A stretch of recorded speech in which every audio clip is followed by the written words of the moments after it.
नमस्ते बच्चों, कैसे हो। आज हम स्टार्ट करेंगे बायोलॉजी क्लास 12 का फर्स्ट चैप्टर, फर्स्ट यूनिट का first chapter. So first unit जो है वो है रिप्रोडक्शन के बारे में। उसमें हम क्या क्या पढ़ेंगे, फर्स्ट चैप्टर में हम जानेंगे रिप्रोडक्शन इन ऑर्गेनिज्म, उनका बेसिक क्या होता है, what is sexual reproduction, what is a sexual reproduction, उनमें क्या क्या प्री रिक्विजिट्स होती हैं, कब उन्हें क्या कहा जाता है, इन सब के बारे में जो हम डिटेल में पढ़ेंगे। एक बेसिक कंसेप्ट हम मोटा मोटा हर एक जीवित प्राणी के बारे में जो जानेंगे वो होगा रिप्रोडक्शन इन ऑर्गेनिज्म, जो हम आज इस लेक्चर में कवर करेंगे। अगले चैप्टर्स में आप पढ़ेंगे sexual reproduction in flowering plants. जो फ्लावरिंग प्लांट्स होते हैं, जिनमें फ्लावर्स होते हैं, उसमें सेक्सुअल रिप्रोडक्शन किस किस प्रकार से संभव है और होते हैं। अगला हम पढ़ेंगे human reproduction. Third chapter will be about human reproduction, कि ह्यूमंस में रिप्रोडक्शन कैसे होता है, क्या प्रीरिक्विजिट्स होती हैं और क्या क्या क्राइटेरिया होते हैं। और लास्ट हम पढ़ेंगे रिप्रोडक्टिव हेल्थ। तो जो फर्स्ट यूनिट है उसके जो 4 चैप्टर हैं, उसका फर्स्ट चैप्टर जो कि रिप्रोडक्शन इन ऑर्गेनिज्म, हम आज पढ़ने वाले हैं। तो आओ सबसे पहले तो जानते हैं व्हाट इज़ बायोलॉजी। बायोलॉजी क्या है? Nothing. Biology is study about life on this earth, on this planet. जो जीवित प्राणी होते हैं उनके बारे में जानकारी, उनके बारे में पढ़ना, उसे हम बायोलॉजी कहते हैं। तो जीवित प्राणी होने के लिए हमने अब तक पढ़ा है what are the essential things, कि हम कब किसी चीज़ को लिविंग कहेंगे और कब नॉन लिविंग कहेंगे। तो लिविंग होने का एक सबसे इम्पॉर्टेंट क्राइटेरिया होता है ability to reproduce. What is the meaning of reproduce? Reproduction क्या है?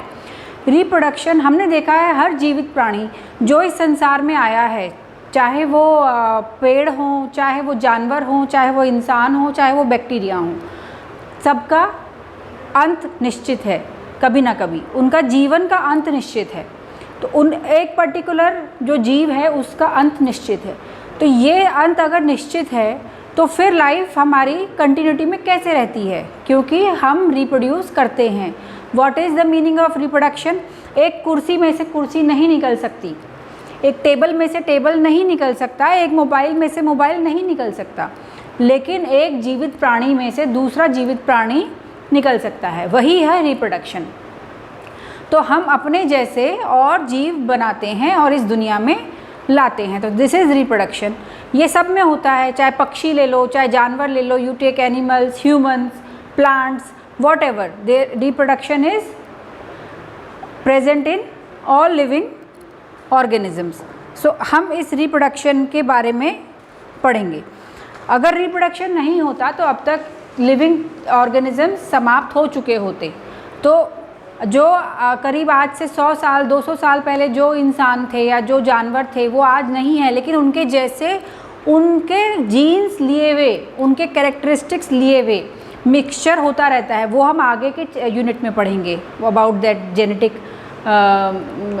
थिंग, लेकिन हम सिर्फ अभी पढ़ेंगे रिप्रोडक्शन। तो सबसे पहला होता है लाइफ स्पैन। जब भी कोई इंसान या कोई जानवर या कोई प्राणी धरती पे आता है उसका अंत निश्चित है।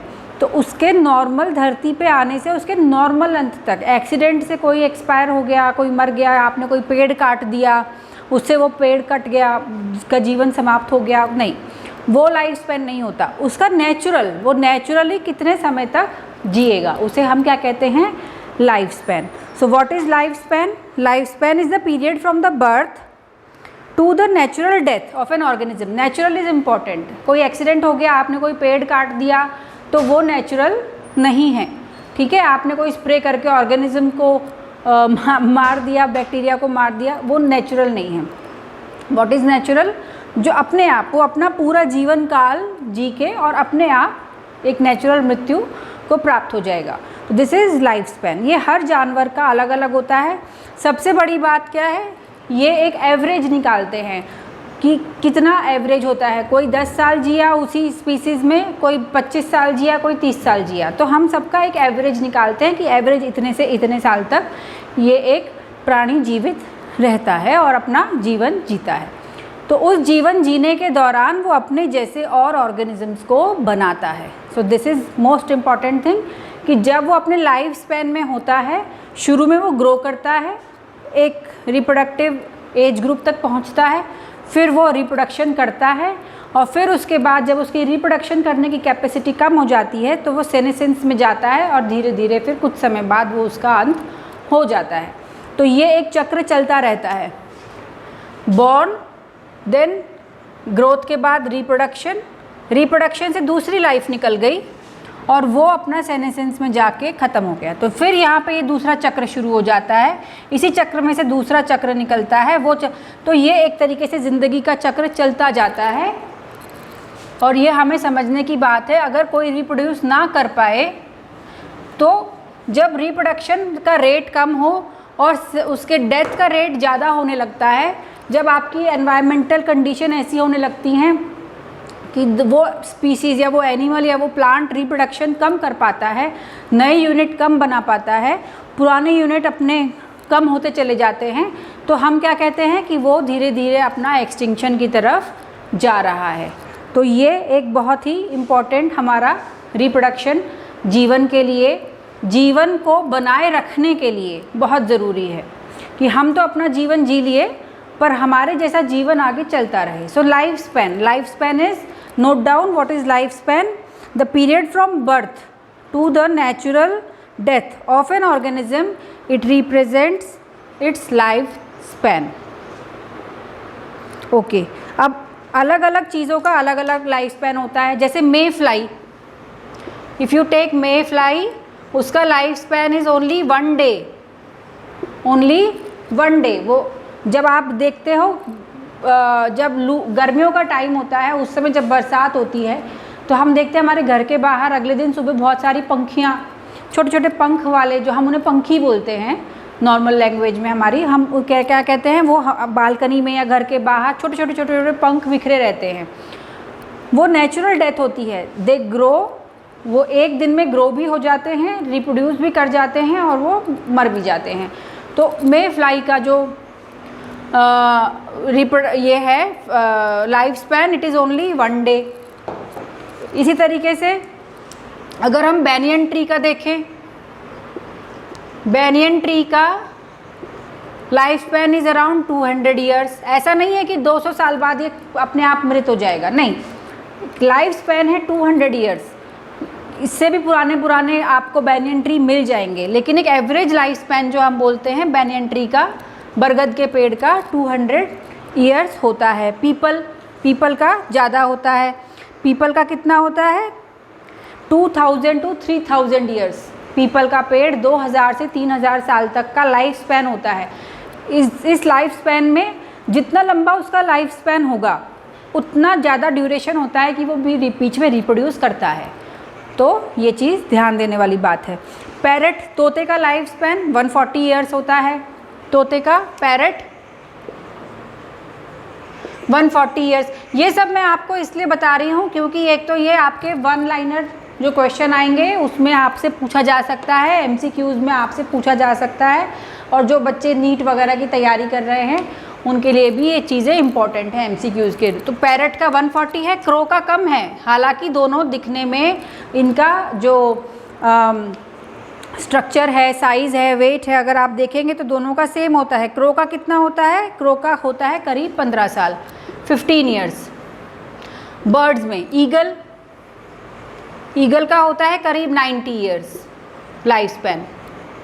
ठीक है, तो ये आपको याद रखने वाली चीज़ है। आपकी चैप्टर जो किताब है उसमें दे रखा है, आप नोट कर लीजिए। एलिफेंट का होता है अराउंड 65 ईयर्स लाइफ स्पैन।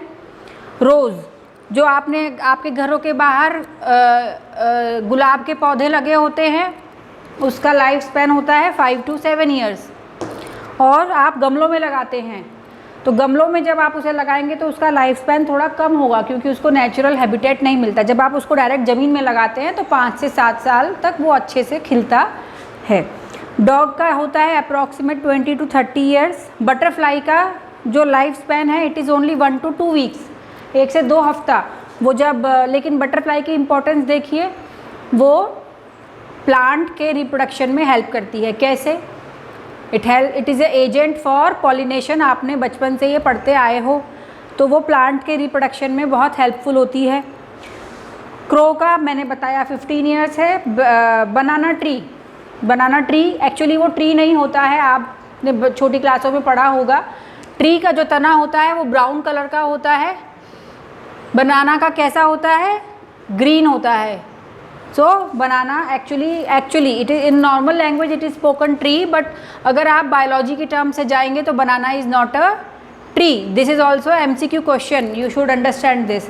तो बनाना का कितना होता है, 5 to 6 ईयर्स होता है, काऊ का 18 to 25 years, note down in your books children. Crocodile it is 60 years, horse का भी अराउंड 60 ईयर्स होता है, फ्रूट फ्लाई का 40 to 50 डेज, राइस का जो खेतों में आम देखते हैं वो 3-4 महीने में फसल पक के तैयार हो जाती है, तो राइस आ गया, मेज़ आ गया, वीट आ गया, इन सब का क्या है around 3 to 4 month.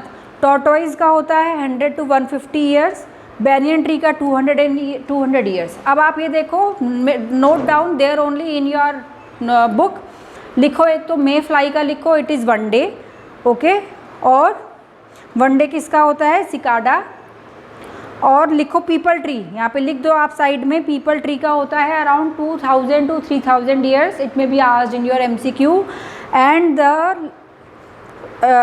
There is one also make note 11,300 years पुराना एक पेड़ आपको जो मिलता है वो साउथ वेस्ट कैलिफोर्निया में USA में है, उसका नाम है, it is the oldest plant, okay, उसका नाम है Lara ट्राइडेंटाटा, ट्राइडेंटाटा। So this is an MCQ question you can get in your NEET exam or in your especially in your NEET, क्योंकि इसमें नहीं है, आपका NCERT में मेंशन नहीं है, बट आपको ये नॉलेज होनी चाहिए अगर आपको कोई भी कंपटीशन की तैयारी करनी है। So this is about life span. इसी लाइफ स्पैन के दौरान क्या होता है, पहले जो जब डेवलपमेंट होता है, आपने देखा होगा, आप अगर अभी आप तो 12th स्टैंडर्ड में हो, इससे पहले आप छोटी क्लास में थे, तो जब आप छोटी क्लास में थे 4th 5th से लेके अब तक आप में कुछ बदलाव आए होंगे, आपने नोट किया होगा, लड़कियों में भी लड़कों में भी। तो ये बदलाव क्या होते हैं, दिस इज़, उससे पहले का जो पीरियड होता है वो आपका ग्रोइंग पीरियड है, then you enter the reproductive phase of your life, you reproduce, and then after the reproductive phase is gone then occurs the senescence। तो 3 phases होते हैं लाइफ के, हम अभी आगे इसी चैप्टर में पढ़ेंगे। अभी हम पहले आपसे पढ़ते हैं व्हाट इज़, सो रिप्रोडक्शन तो हो गया कि रिप्रोडक्शन तो होना है। अब वो कैसे कैसे होता है, 2 तरीके से होता है, asexual reproduction and sexual reproduction. आप व्हाट इज़ एसेक्सुअल रिप्रोडक्शन आप अब तक क्लासेस में पढ़ते आए हैं, उसी को हम थोड़ा सा और डिटेल में आपको बताएंगे। सो एसेक्सुअल रिप्रोडक्शन में क्या होता है,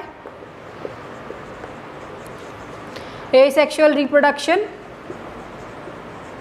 ज़्यादातर जो स्मॉलर ऑर्गेनिजम्स होते हैं उनमें पाया जाता है, जिनमें ज़्यादा आपका डिफरेंट ऑर्गन सिस्टम वगैरह नहीं होते, बहुत ज़्यादा सेल डिफ्रेंशिएशन नहीं चाहिए होता है, वहाँ एसेक्सुअल रिप्रोडक्शन होता है।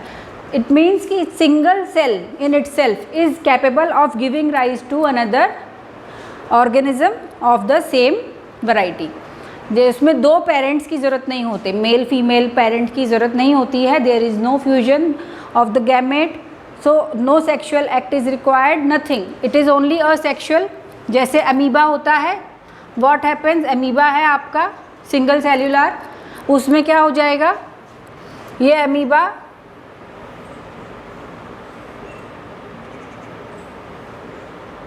इस तरीके से क्या हो जाएगा, इसका ब्रेक हो जाएगा बीच में से, एक अमीबा है उसमें से ये आपका न्यूक्लियस ग्रो होके इलोंगेट होगा बीच में से, और क्या हो जाएगा, एक ये और एक 2 डॉटर सेल उसकी बन गई, these are called daughter cell. So ये 2 डॉटर सेल बन गई। लेकिन इस सेक्सुअल रिप्रोडक्शन की क्या खास बात है, जो जेनेटिक मेकअप इसका है वही जेनेटिक मेकअप इन दोनों का है, सेम टू सेम, बट हम ये कह सकते हैं पर ये इसका अस्तित्व कहाँ गया, where is this amoeba, it is gone, it has divided into 2, समझ रहे हैं। तो अमीबा मरा नहीं, उसका पुनर्जन्म हो गया एक तरीके से, अमीबा मरा नहीं, ये एक तरीके से उसका पुनर्जन्म हो गया, वही चीज़ दोबारा बन गई पर 2 बन गई। तो इस तरीके से हम ये कह सकते हैं कि अमीबा का क्या है, इमॉर्टल, वो मरता नहीं है, ठीक है, लेकिन वो बचता भी नहीं है। ये जो पार्ट था ये तो नहीं बचा, हाँ, लेकिन इसके जैसे 2 बन गए, ठीक है। तो ये आपका अमीबा इमॉर्टल होता है।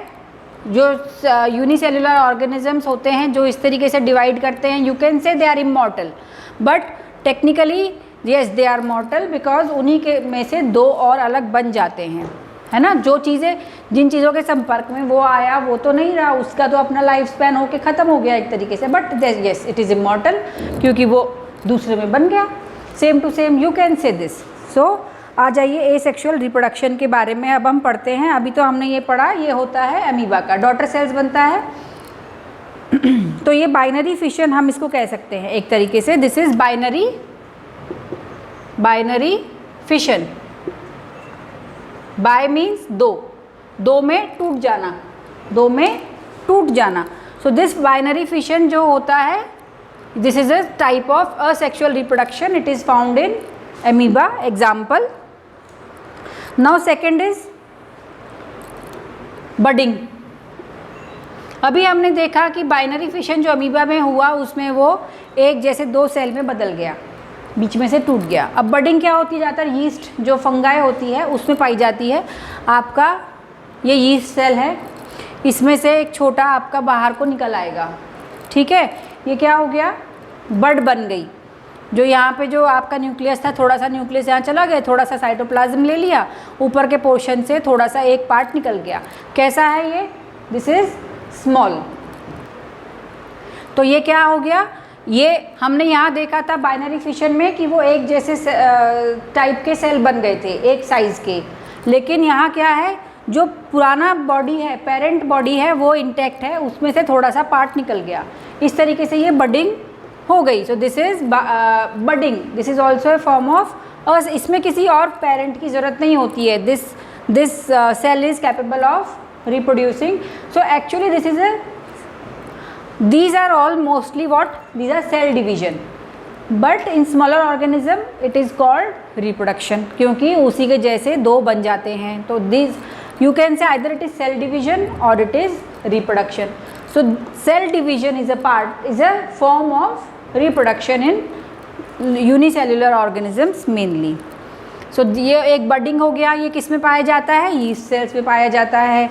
फिर तीसरा क्या होता है, हमारा ज़ूस्पोर्स बनते हैं। ज़ूस्पोर्स दे आर मोटाइल, एक उसके अंदर बहुत छोटे छोटे ज़ूस्पोर्स बन जाते हैं। तो एक में से 2 नहीं निकलते, एक में से बहुत ज़्यादा निकलते हैं। तो क्या हो गया, वो छोटे छोटे सेल्स होते हैं जिनके जो मोटाइल होते हैं, एक के अंदर बहुत सारे बन जाते हैं। तो zoospore is also a kind of, zoospore is a method of sexual reproduction. किस में देखा जाता है ये, यूजुअली क्लेमाइडोमोनाज में। किस में, क्लेमाइडोमोनाज में।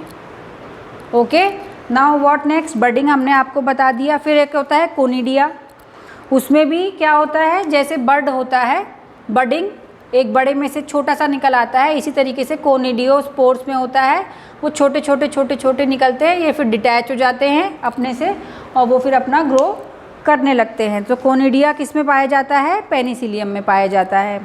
ये आपको याद करने वाली चीज़ें हैं, बिकॉज ये आपसे एमसीक्यूज़ में या 1 लाइनर क्वेश्चन में, 1 मार्क्स क्वेश्चन में पूछे जा सकते हैं। बर्ड किस में होता है, हाइड्रा। हाइड्रा जो है वो यूनिसेलुलर नहीं है, हाइड्रा थोड़ा कॉम्प्लेक्स हो गया। तो बडिंग और हाइड्रा का बड में क्या फ़र्क है, हाइड्रा जो है आपका, उसमें से यहाँ से एक ग्रो करेगा छोटा सा, जब ये ग्रो करना शुरू करता है थोड़ा सा बड़ा बनता है, यहाँ से फिर ये डिटैच हो जाता है, चला जाता है अलग, और जहाँ ये पहुँचता है वहाँ पे अपना ये धीरे धीरे बड़ा होना शुरू हो जाता है। तो this is seen in hydra. तो buds in hydra is a form of asexual reproduction. Okay, इसमें भी आपका एक ही पेरेंट से दूसरा बन जाता है। और ये सब क्या हैं एक दूसरे के, these are all clones, these are all clones. And the last one is gemmules in sponge. Sponge में क्या होगा, बीच में जेम्यूल्स बन जाते हैं, जब ये खुलते हैं तो ये सब बाहर निकल के फिर दूसरा ऑर्गेनिज्म बना लेते हैं। तो these are what, these are all asexual reproduction. ये तो हो गया आपका माइक्रो ऑर्गेनिजम्स में। जो छोटे, जिनका स्ट्रक्चर बहुत डिटेल नहीं होता, ऑर्गन सिस्टम नहीं होते, उन सब में। अब asexual reproduction in plants, it is most important. Asexual reproduction in plants, yes they do occur, plants में होता है। जैसे अगर आप कभी घर में आलू देखा है, आलू में क्या होता है, आप उसे अगर रखेंगे और ख़ासकर जब आपका बरसात का मौसम होगा, what happens कि जो आलू है उसमें ये आपके बीच बीच में नोड्स होते हैं, जिनको हम क्या कहते हैं, आइज़, है ना। यहाँ से क्या होता है, हमें सफ़ेद सफ़ेद रंग के, क्रीम से कलर के छोटे छोटे ग्रोथ दिखने शुरू हो जाते हैं, कुछ निकलना शुरू हो जाता है। What are this? अगर हम इतने पोर्शन को काट के ज़मीन के नीचे कर देंगे तो क्या हो जाएगा, ये पूरा एक पोटैटो ट्री बन जाएगा। सो क्या है ये, इसमें क्या दो पेरेंट की ज़रूरत पड़ी? नहीं पड़ी। कहीं पे कोई जेनेटिक मटेरियल का एक्सचेंज हुआ? नहीं हुआ। What is this? This is asexual reproduction occurring in plants. So तुम्हें आपको ये एग्जाम्पल भी याद रखने हैं फॉर योर MCQ स्पेशली, और किस किस तरीके से ये होते हैं। तो आइज़ इन पोटैटो, देन और क्या होते हैं, राइजोम ऑफ जिंजर, जो जिंजर होता है उसमें उनको क्या कहते हैं, rhizome. Then bulbil of agave, leaf bud of bryophyllum, उसमें क्या होता है, लीफ जो होता है पत्ता, पत्ते के साथ में यहाँ पे बड बन जाता है, फिर ये डिटैच हो जाता है और ये जब जहाँ जाके करता है वो नया प्लांट बन जाता है। तो याद रखिए कि ये क्या है, दिस इज़ असेक्सुअल रिप्रोडक्शन। जो जेनेटिक मेकअप इसका है वही जेनेटिक मेकअप इसका रहेगा, जो भी थोड़ा बहुत चेंज होगा it is because of mutation, लेकिन आपका जेनेटिक जो मटेरियल है उसका एक्सचेंज या उसका चेंज नहीं होगा। और ऑफसेट होता है, ऑफसेट किस में होता है, offset in water hyacinth. So these are all this asexual reproduction. It is also called as, in plants you say it, vegetative propagation. Vegetative propagation, propagation मतलब बढ़ना। इसमें हमें, अगर हमारे पास अच्छी वैरायटी का हमें आलू मिल गया तो इसका हमें क्या फ़ायदा होता है कि हम वही वैरायटी बार बार उसमें से निकाल के बना सकते हैं। जब हम जेनेटिक मेकअप का एक्सचेंज होता है, जब सेक्सुअल रिप्रोडक्शन होता है, दो अलग अलग जेनेटिक मेकअप आके मिलते हैं, हमें नहीं पता किसका क्या मिला, तो ये आलू की वैरायटी अच्छी है, ये आलू की वैरायटी अच्छी है। जब इनका जेनेटिक आपका होगा रिप्रोडक्शन, सेक्सुअल रिप्रोडक्शन, हो सकता है दोनों के जो पुअर कैरेक्टरिस्टिक हो वो आके मिल जाए। तो इसमें एडवांटेज ये होता है कि अगर हमने एक अच्छी वैरायटी डेवलप कर ली है तो हम उसी को प्रोपोगेट करते रहते हैं। लेकिन इसमें डिसएडवांटेज क्या होता है, डिसएडवांटेज ये होता है कि जब हमारे दो जेनेटिक अलग अलग मेकअप आके जुड़ते हैं तो कुछ नया कैरेक्टरिस्टिक भी बनते हैं, जो कि उस स्पीशीज़ को एनवायरमेंटल चेंजेस की वजह से वो उसको ग्रो करने में, उसको सर्वाइव करने में हेल्पफुल भी होते हैं। सो ये हम आगे सब डिटेल में अलग अलग चैप्टर्स में पढ़ेंगे, पर मैं आपको बता रही हूँ कि इसमें यहाँ पे फ़ायदा और नुकसान क्या होता है। दिस इज़ कॉल्ड, इसको हम असेक्सुअल रिप्रोडक्शन ना कह के कहते हैं वेजिटेटिव प्रोपोगेशन। तो ये वेजिटेटिव इसका मतलब ये नहीं है कि इन प्लांट्स में सेक्सुअल रिप्रोडक्शन नहीं होता, वो भी होता है और असेक्सुअल रिप्रोडक्शन भी होता है, but these are mainly utilized by the farmers for getting good variety of crops. अब आ जाइए, हम एक ये पढ़ा था हमने, एक टेरर ऑफ बंगाल, जो वाटर हाइसिंथ होता है, देखने में बहुत खूबसूरत प्लांट होता है, वो बहुत जल्दी ग्रो करता है ना। अभी हमने पढ़ा ऑफसेट से, तो वो और जब वो पानी में तैयार होता है, बनता है, तो वो नीचे से पानी में ऑक्सीजन होती है, उसको वो क्या कर लेता है, उसको वो प्लांट, ग्रोइंग प्लांट ऑक्सीजन अपना रूट से खींच लेता है अपने ग्रोथ के लिए, और वो बढ़ता भी बहुत तेज़ी से है because of this vegetative propagation. तो वो मान लो हमने किसी पॉन्ड में एक डाल दिया वाटर हाइसिंथ, तो वो बहुत फैलता चला जाता है और वो सारा प्लांट, वो पॉन्ड का ऑक्सीजन ले लेगा, और उस पॉन्ड में जो भी एक्वेटिक लाइफ होगी वो सारी ख़त्म हो जाएगी because of lack of oxygen. So this was seen first of all in Bengal, तो it is called as terror of Bengal. तो टेरर ऑफ बंगाल अगर आया है तो आपके दिमाग में क्या आना चाहिए, आपके दिमाग में आना चाहिए वाटर हाइसिंथ। ये कैसे बढ़ता है, ऑफसेट से। These are all asked in MCQs। So remember all these thing, this is about sexual reproduction. आपको कोई भी चीज़ समझ में ना आई हो या आपको कोई डाउट हो मन में, आप कमेंट बॉक्स में डालिए और मैं आपको उसका आंसर दूंगी। और अगर आपको वीडियो पसंद आया है तो please subscribe and share the video. Thank you.